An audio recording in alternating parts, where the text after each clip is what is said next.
Hi, this is Barbara Rose. I am so excited you are here for this new video, How to Soar in Your Romantic Relationship. This is based on my new book I have coming out, and I want to just share with you some key core principles so you can soar in your romantic relationship. And let's get down to business right away. The first one is to be your best friend with yourself and with your partner. You have to make a safe platform, a safe environment where you can tell them anything and they can tell you anything, especially if it's something that they don't like, something that they're not happy with, that they can tell you and you could say, you know what, babe, it's okay. I'm here to support you. I'm here to love you. Let me know if there's something that you don't like so I can see where I'm going wrong so I can grow and evolve and fix it. So, relationships are really sacred ground for tremendous personal growth and evolution and spiritual growth and evolution. It's crucial that you are your own best friend and that you love yourself because your partner is not here to save you and rescue you. You are here to save you and rescue you. Yet together you can soar and create an incredible life and create an incredible platform for learning and evolving together. That's the key in relationships is that you're growing and evolving all the time. And that's why there are times that it's not easy. There are times that it's difficult. There are times you might cry. And being vulnerable is one of the most important things that you can do.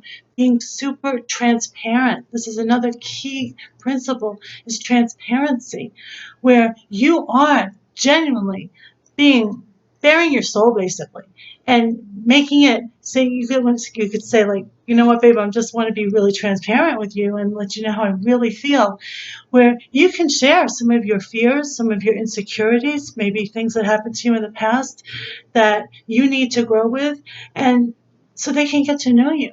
If you think that you have to put on some kind of an act to be all perfect all the time, that is not how to create intimacy.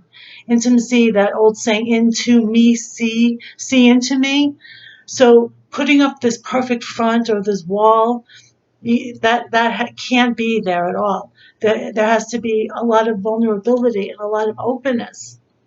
And and this is at every stage in the relationship. So what you're open with in the beginning might be different from what you're open with 3 months later or 2 years later, and you're going to still be growing and evolving. Another key core principle is that you are not telling your partner what to do with their life, and they're not telling you what to do with your life. That you're not their boss, and they're not your boss. So there can't be any bossing around. There has to be zero abuse. Verbal abuse, mental abuse, emotional abuse, and of course physical abuse. You just dial 911 if that happens. But there can't be any lashing out, blaming, shaming, making the other person feel bad. Verbal abuse is like taking a sword and slashing a person up from the inside out, slashing up their heart and soul, and having them bleed on the inside. Verbal abuse is something that has to be an absolute no-no. And it has to be made very clear if it does happen that it can't ever happen again. And so you have to come to agreements with your partner on what kind of relationship you have, and you both have to have an expressed desire to make it work, to be there for each other, to be a sounding board, to be their best friend, to be their lover, to be their everything. So it's really, really super important that you are there for yourself in the same way that you're there for your partner, so that you're learning, you're evolving, you're growing, you're being your own best friend, and you can be the same for your partner. Another key principle is that you make it safe for them to express themselves all the time, and that you talk openly and genuinely. You just speak with pure honesty about whatever you're going through. You could share your goals and dreams with them. Maybe they can collaborate with you and share a goal and a dream together, where you might have a vision for the future together, something you want to build or create together. Do you want to travel together? What kind of life do you want? Now, the goal is not marriage because obviously there are so many divorces. marriage, just because you get married doesn't mean it's going to be all perfect after the wedding. So you can't make it like a chase to go down the aisle. If that's going to happen, if it's meant to be, that it works out that way after you know each other for a long time and you have built a solid foundation of a best friendship, then if you want to tie the knot, go for it. That's perfectly fine, but that can't be the goal. Another thing is keep your relationship off of social media. And I learned from this because there are going to be people in this world who are jealous of your relationship. Not everybody's going to be all happy. Some guys might say, why does he get to have her when I wanted her all this time? Some girls might say, why did he pick her over me?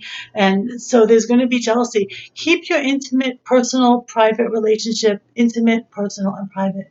Keep it off of social media.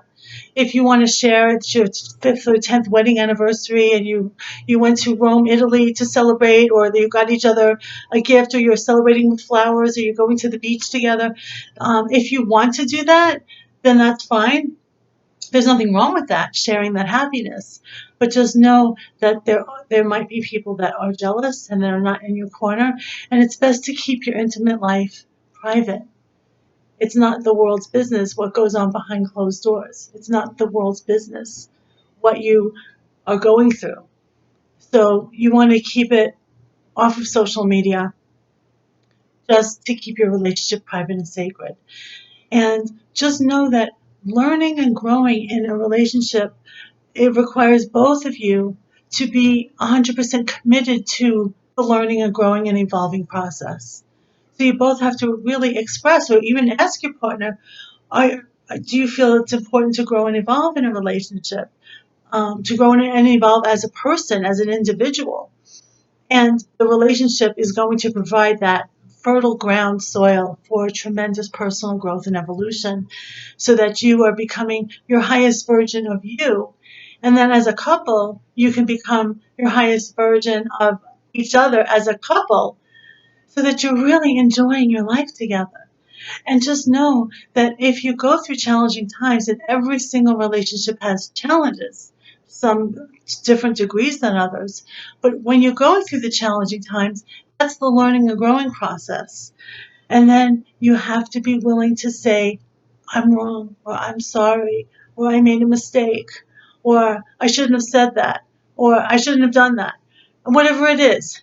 And you have to be willing to admit where you went wrong and say, okay, here's a chance for me to grow and evolve and learn and become a much better person and a much better partner. So, admitting that and having yourself open to saying, okay, I'm not perfect. I have to grow and evolve just like everyone else on planet Earth, where you're just workable, where you can come to compromises with your partner for a 50-50 or 100-100 solution so you're both happy in the relationship, making it flourish together and flourishing as individuals as well at the same time. So be supportive of your partner, be their cheerleader, be their backer, be their best friend, be their lover, be their everything. But be there for yourself as your everything. That's so important first, that you have that foundation of self-love and that you are growing and evolving on your own journey, and then sharing that growth and evolution with your partner and making it very safe for them to open up and talk to you, making it really a safe environment for them to open up and share that they had a bad day, that they don't have to feel like they have to be all perfect all the time and everything is always so wonderful, and everything can be so wonderful, and that's great too. But making it safe for them to share when they're not feeling so great is really, really important. So there's so much more that I could share about this video, but it would be like 20 hours long. So I just wanted to give you these tips. Be open, be transparent, be vulnerable, And be willing to admit where you went wrong. Be your own best friend. Self-love first. Zero abuse. Zero any kind. Verbal abuse, mental abuse, emotional abuse, physical abuse. Zero. Zero tolerance for abuse at all. And if it ever happens in any way, shape, or form, you have to seriously have a talk and say, this cannot ever, ever happen again. So make sure that you speak your boundaries and you speak your truth to your partner at all times. And then you will be a happy camper in the relationship department and you will soar in your romantic relationship. So I hope this video has helped you. I love you for being here. Subscribe to my YouTube channel. Click the bell below for notifications of upcoming new videos. And I really hope to see you again when I record my next video. And in the meantime, you just soar, be your best, give your all, love yourself, and you just shine from your brightest light, shine from your heart center. Be a heart-centered person and everything. And when you follow your heart and you go with the direction of the truth in your heart, you are going to soar as a person, and you're definitely going to soar in your romantic relationship. Thank you so much for watching. I'll see you next time.